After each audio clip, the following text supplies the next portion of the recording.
Mesdames et messieurs, bonsoir et bienvenue dans ce journal en cette soirée du dimanche 23 juillet 2023. Dans les actualités de ce jour, parlons des Jeux des îles de l'océan Indien. Justement, le clip officiel de l'hymne des Jeux des îles de l'océan Indien qui se tiendra à Madagascar a été présenté officiellement hier. Il est à rappeler que nous sommes le pays hôte de la 11e édition des Jeux des îles 2023 du 25 au 3 septembre prochain.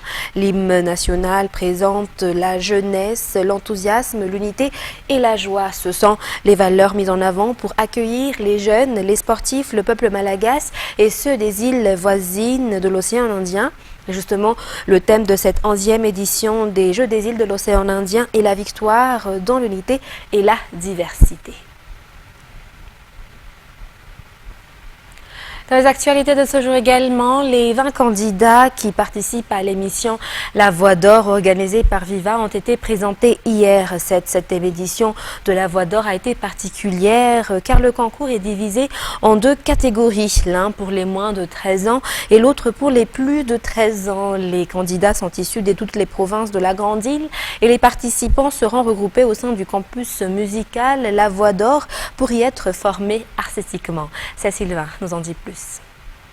Atsotsika tsirairay aloha ampatsahivina anareo ny endriny sy ny anarany ihany koa izy ireo tsy inona no hitanareo amin'ny fahitalavitra foana amin'izay isanandro manomboka amin'ny alatsinainy sy ny androany nda ho ary sady mandray azy ireo amin'ny tehaksika no miakatra izy ireo arakaraky ny antsoko azy eo a Karodra Dany Nandrianina iny Karodra attends tiavia ty akaikikaiky koa ty Dany Nandrianina Yakina Warren Fenoasina Eltine Lanja Mikael Ifalina ireo izy folo mianadahy zokiny tadididinareo tsara ny tarehy sy ny anarana dia afaka midiny nareo dia atsotsika indray zandry ndao Ifalina izy ireny zany no mifaninana eo amin'ny sokady zokiny tsy mifaninana mihitsy ny zandry sy ny zoky amin'ity fifaninana ity fa misy mpandresy zoky dia misy mpandresy zandry da ho ary raisitsika indray Diage Tiffany Fandresena Miranda Christelle Priya Kaline Arcelina, Mathieu, Rebecca, les 20 candidats qui concourent pour le titre de la Voix d'Or 2023, 7e édition, sont montés sur scène au studio Viva Arena Event hier soir pour la prime de présentation. Le concours de chant se divise en deux catégories pour cette année. La Voix d'Or pour les moins de 13 ans comme chaque année et la Voix d'Or pour les plus de 13 ans. Cette nouvelle catégorie a été créée au vu de la demande des fans et des participants de la Voix d'Or depuis toujours.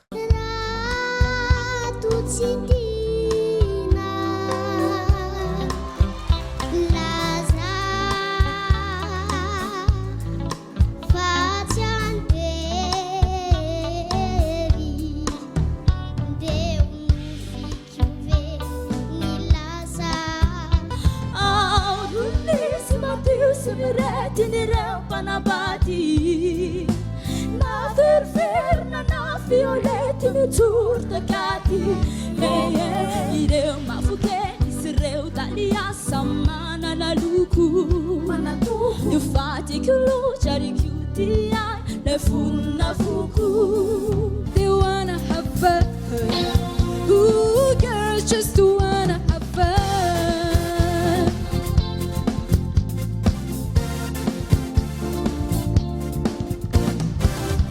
For rings in the middle of the night, my father, yes, what you gonna do with your life? No, na kaini holoneti simanambula favaracha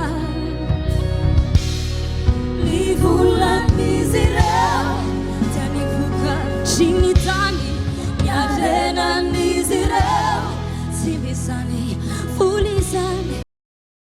Après la présentation, les candidats ont montré chacun leur talent. Le jury est constitué des artistes Melki et Jack Terry pour cette prime de présentation, durant laquelle aucune note n'a encore été octroyée. L'émission La Voix d'Or a été préparée depuis des mois. L'équipe de Viva a effectué diverses tournées dans les régions pour repérer les talents. Un casting en ligne a été également organisé en parallèle pour cette 7e édition pour les lieux où le casting en direct n'a pas pu se faire.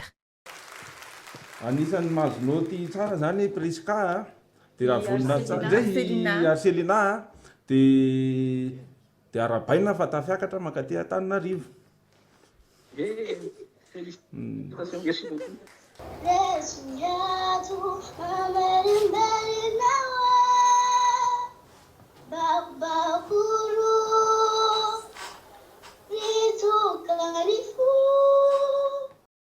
Les 20 candidats sont déjà regroupés au sein du campus musical La Voix d'Or Angessour, un endroit où ils seront formés pour être professionnels artistiquement.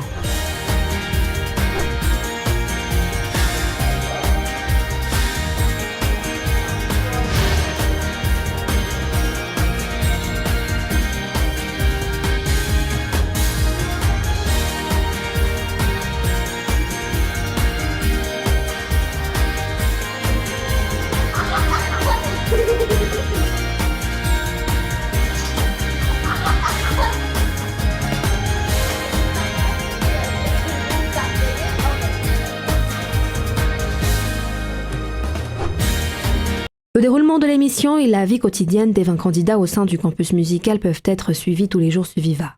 La première prime de La Voix d'Or se tiendra samedi prochain. Dans un tout autre sujet, les fidèles de l'église Jesus Mamoun de Tsaraounen, 67 hectares, et les représentants des églises dans les régions ont manifesté devant l'église Jesus Mamoun d'Inkourjan aujourd'hui. La raison de leur manifestation, selon eux, est qu'ils ont été empêchés d'entrer dans l'église car ils ne partagent pas le même principe, mais aussi à cause de la fermeture de 3 églises. La suite de l'élection au sein de l'église reste le sujet de différends entre les dirigeants et les fidèles de Jesus Mamoun, une affaire qui est déjà au niveau de la justice depuis longtemps. Reportage de Sylvain et Secha Jenab.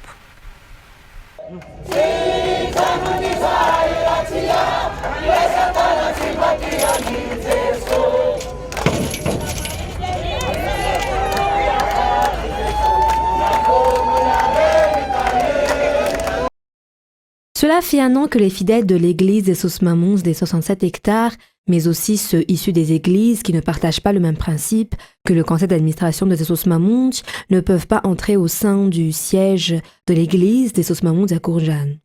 Face à cela, ces fidèles bannis ont choisi de manifester en portant des pancartes devant l'église à Kourjan aujourd'hui.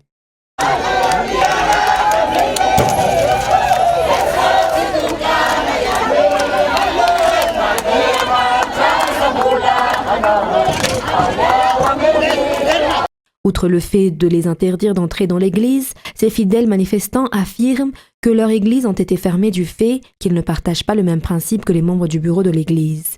Ils portent plainte également face aux agissements illégaux de certains dirigeants de l'église, notamment de l'affectation illégale de certains dirigeants de l'église. À noter que l'origine du problème vient de l'élection du président du conseil de l'administration de l'église, selon les informations, et la célébration du 60e anniversaire de l'église des Jesus Mamoun serait également entachée par des faits illégaux, selon toujours les informations. L'affaire est encore au niveau de la justice actuellement. L'on attend la déclaration du camp adverse, notamment ceux issus de Jesus Mamoun en Kourjan.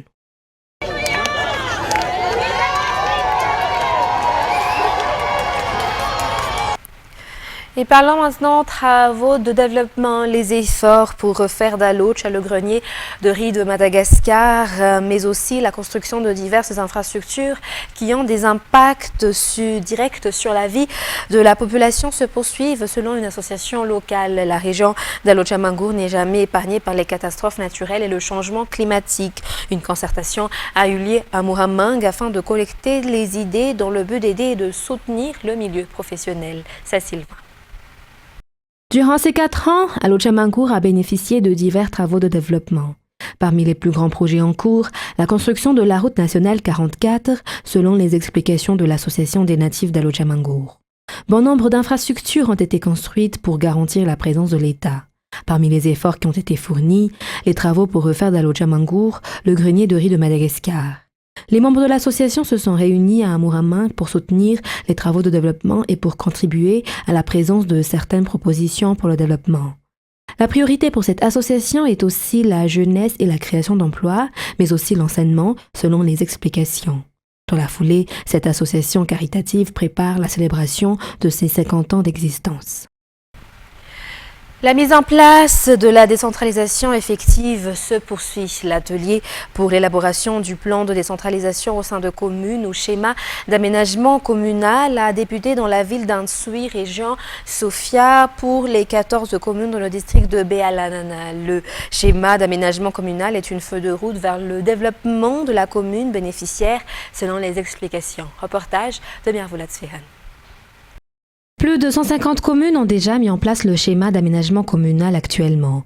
Et pour cette année 2023, 92 communes mettront en place le leur. Le SAC est une étape pour le développement des communes, mais aussi un moyen de mettre en place une décentralisation effective. Pour la région Sofia, le ministre de l'Intérieur et de la décentralisation a débuté à Antsui l'atelier pour l'élaboration de ce schéma d'aménagement communal au sein de 14 communes dans le district de Bealanan. Ce district possède plusieurs produits, raison pour laquelle les partenaires appuient dans l'élaboration du SAC pour le développement de communes de ce district. Le SAC est aussi un moyen de mettre en ordre le développement au niveau des bases au sein de ces communes respectives. La mise en place de ces SAC entre dans le programme de distribution des cartes foncières afin que les communes puissent avoir des bases de données pour le développement de la commune. Le ministère de l'Intérieur et de la Décentralisation et le ministère de l'Aménagement du Territoire et des Services Fonciers collaborent dans l'élaboration du SAC.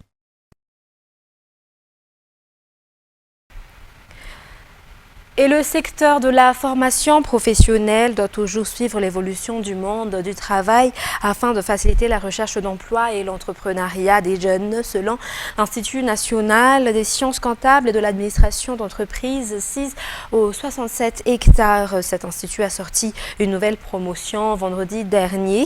En 40 ans, cet institut a sorti des étudiants dans le domaine de l'entrepreneuriat et l'administration publique. Reportage de Cécile Sylvain et Enza Rangensu. Le monde de la finance, de la direction d'entreprise, de l'entrepreneuriat et du commerce évolue chaque jour. Les jeunes doivent maîtriser ces domaines-là pour répondre aux besoins du monde du travail, mais aussi être efficaces dans la création d'emplois.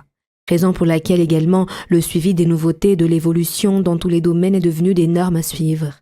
La maîtrise des matériels et des nouvelles technologies du travail est aussi un atout, comme l'offre l'INSCAE aux 67 hectares dans son cursus de formation. Du fait du suivi de ces modules de formation, bon nombre des dirigeants d'entreprises à Madagascar sont issus de l'INSCAE. D'autres dirigeants sont connus dans le pays mais aussi à l'international. D'autres sont devenus des hauts responsables de l'État. Si cet institut a été créé en 1981, des milliers d'étudiants en sont déjà sortis. Les 319 sortants de l'INSCAE de vendredi dernier ont renforcé l'effectif des sortants de l'INSCAE.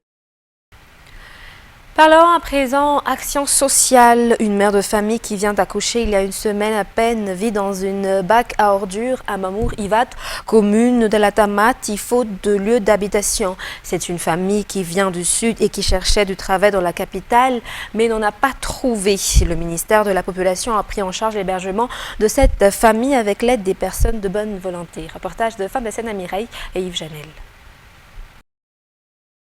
Cette mère de famille a accouché de cette petite fille mardi dernier. Pourtant, elles n'ont pas d'endroit où habiter et vivent à proximité d'un bac à ordures sise ici à Mamour, commune Talatamat, avec sa famille.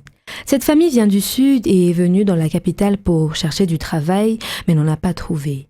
Le ministère de la Population a alors pris en main cette famille et l'a hébergée au foyer d'accueil d'Issouch. Une famille de bonne volonté a également aidé cette famille vulnérable. Cette famille de 5 personnes souhaite revenir à la campagne si elle ne trouve pas de travail. En attendant, cette famille restera au foyer d'accueil des sans-abri à Issouch. Les actualités internationales de ce soir, au Sénégal, des dizaines de jeunes candidats à l'émigration vers l'Espagne ont perdu la vie ces dernières semaines dans l'Atlantique, pendant que beaucoup d'autres sont portés disparus. Aucun bilan officiel n'a pour le moment été donné par le gouvernement. C'est l'émoi et la consternation chez les familles de victimes qui réclament des mesures drastiques pour mettre fin à ces drames à répétition. France 24. La famille de Pape Rally n'arrive toujours pas à faire son deuil. Voilà plusieurs semaines qu'elle est sans nouvelles de son fils. Âgé de 36 ans, marié et père d'un enfant, le jeune homme aurait perdu la vie dans un naufrage en tentant de rejoindre l'Espagne sur une embarcation clandestine. Ses proches gardent un espoir de le retrouver. Nous avons des correspondants. Il y a ma sœur qui est en France. Nous avons des habitants du quartier qui sont en Espagne. Ils ont cherché partout, mais ils n'ont vu aucune trace de lui. Là, on est vraiment inquiet. Et on aimerait vraiment avoir de ces nouvelles. Ces dernières semaines, l'immigration clandestine a connu une recrudescence au Sénégal. Ce spécialiste dit ne pas être surpris par ce regain des départs depuis les côtes sénégalaises. La cause principale dans un pays comme le Sénégal, c'est l'extrême pauvreté. C'est le chômage endémique chronique et structurel des jeunes. Maintenant, au-delà de ces causes socio-économiques, nos pesanteurs socio-culturelles, parce que nous sommes dans un pays où l'avoir est mis au-delà de l'être. Selon le porte-parole du ministère de l'Intérieur, des enquêtes sont en cours pour authentifier le nombre de victimes. Dans les prochains jours, le gouvernement compte lancer sa nouvelle stratégie de lutte contre la migration irrégulière. C'est la prévention, c'est la gestion des frontières, c'est la répression des trafiquants, c'est l'assistance aux migrants et la réinsertion des migrants de retour. Ce sont les 5 axes prioritaires avec un plan opérationnel, budget, suivi, évaluation pour vraiment combattre correctement la migration irrégulière au Sénégal. 260 migrants irréguliers secourus début juillet dans les eaux marocaines devraient être rapatriés au Sénégal dans les prochains jours, selon le gouvernement. En Iran, dans la ville de Yazd, l'architecture est pensée depuis des millénaires pour faire face aux sécheresses et températures extrêmes. Tours à vent et aqueducs souterrains sont autant de méthodes permettant de maintenir au frais la population sans recourir aux énergies fossiles. France 24 nous en dit plus.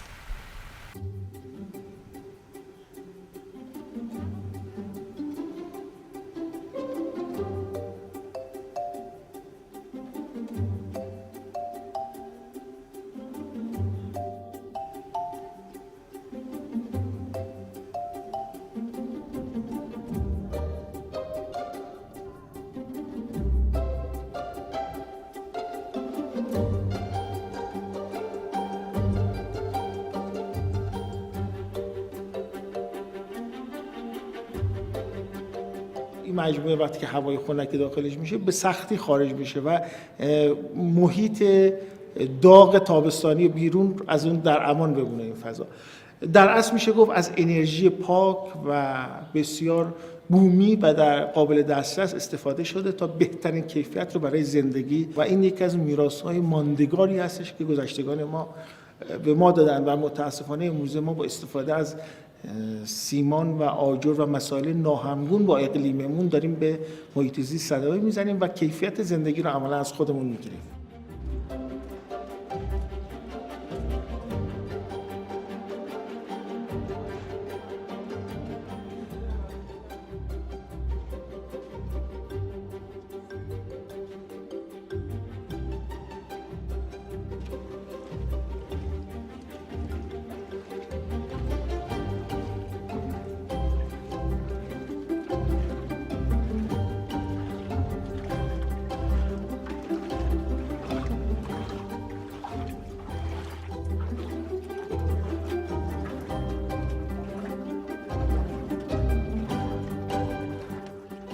چون تقریبا زیر سطح زمین بوده یه محیط بسیار خنکی داشته که حالا اونایی که پرایوت بودن که به عنوان جایی مثل یخچال ازش استفاده میکردن یه چند تایی داشتن که از سقفش آویزون بوده گوشت برای یکی دو روز یا مثلا میوه سبزی رو نگه داشتن یه خوابو که قیلوله ظهر مثلا از اون محیط استفاده میکردن.